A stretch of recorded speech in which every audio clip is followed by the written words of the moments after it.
Next up, the British in India. The British occupation of India is one of the most controversial periods in world history. From the 17th century until the mid-19th century, the English, and after the Treaty of Union in 1706, the British, had direct or indirect control over the Indian Ocean region, including modern-day countries such as India, Pakistan, and Bangladesh. A key institution in the colonization of this vast and rich subcontinent was the East India Company, established in 1600 with the aim of trading mainly tea, cotton, and silk. With the consent of the local rulers, the Mughal emperors, the company was allowed to own land and set up duty-free trading posts, mostly on the Indian coast. At the height of its power, the East India Company accounted for half the world's commerce.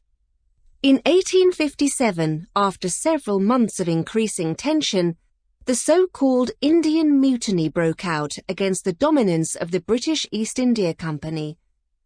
Although the insurrection, also known as the First War of Independence, was brutally subdued, the company was disbanded, and the British government took direct control of the area, which became known as the Indian Empire. This period, which lasted from 1858 to 1947, is historically known as the Raj, the rule or kingdom in Hindi, with Queen Victoria being proclaimed Empress of India in 1877. By the end of the 19th century, the area was Britain's biggest source of revenue. Strong resistance to British rule began to grow at the turn of the 20th century, led by the country's oldest political party, the Indian National Congress. Protests became more frequent and sometimes violent. However, one of the nationalist leaders was the lawyer Mahatma Gandhi, who, alongside other fellow nationalists, called for non-violent protest and civil disobedience. This movement finally led to the Indian Independence Act of 1947, when the British announced the partition of the area into two independent states, India for the Hindu and Sikh population, and Pakistan for the Muslims. Almost immediately, around 2 million people fled across the borders in order to seek refuge in the state where their ethnic group would not be a minority. It was one of the greatest migrations in human history, during which time around 14 million people were displaced, and between 250,000 and 500,000 people were killed in sectarian violence. Unrest and violence continues to this day between Muslims and Hindus in Pakistan and India. And we follow up with an interview. Shashi Tharoor is an Indian politician, writer, and a former candidate for Secretary-General of the United Nations.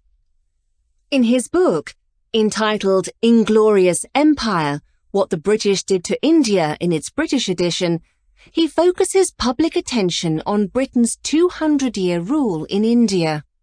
The book was published previously in India under the title An Era of Darkness, the British Empire in India.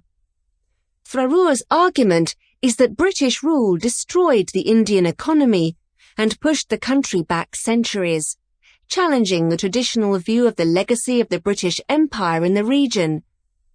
In a presentation of the book at the Oxford Union Society, Tharoor claimed that, while he believes that no amount of financial reparations can compensate for the damage done, the topic represents an opportunity to debate colonialism. How do you put a value on the human lives lost, for example, because of British colonialism? The 35 million Indians who died totally unnecessary deaths in famines engineered by British policy, and all the other wrongs. So I said, you really can't put a price on it. Why don't you instead look for moral atonement or moral reparation? But I took the topic as an opportunity to talk about British colonialism, about the balance sheet, as it were, of damage that was done to my country. And the reason that the debate was actually global, not just about India, the reason I focused on India in that debate was because it's the country I happen to know best. The author, however, makes a case for some sort of moral reparation. So why is there atonement required? Britain came to a flourishing, thriving, prosperous country and systematically set about ruining it. And I say this quite bluntly because, obviously the experience of British colonialism varies from place to place. Singapore is a lovely country, but was basically a barren rock when the British took it over.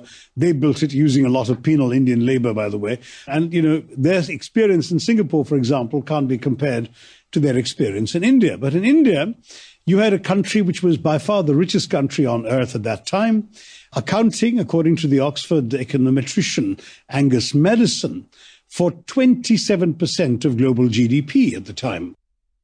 In Thoreau's opinion, not only should the British government apologise and properly acknowledge the kind of damage that they caused to India, its economy and its people, but they should also teach the real history of the empire. There are other things I'd like them to do. The first, very simply, is to teach unvarnished colonial history in their schools. I was shocked to discover that you can do your A-levels in history in the United Kingdom today without learning a single line of colonial history. There is a convenient historical amnesia where all the wealth drained from the colonies, from India certainly, but also from the sugar plantations of the Caribbean or whatever else you want to point to, that this helped build the industrialized British powerhouse of the 19th century is completely not acknowledged, and that today's Britain is in many ways a legacy of those centuries of plunder and resulting prosperity is also forgotten.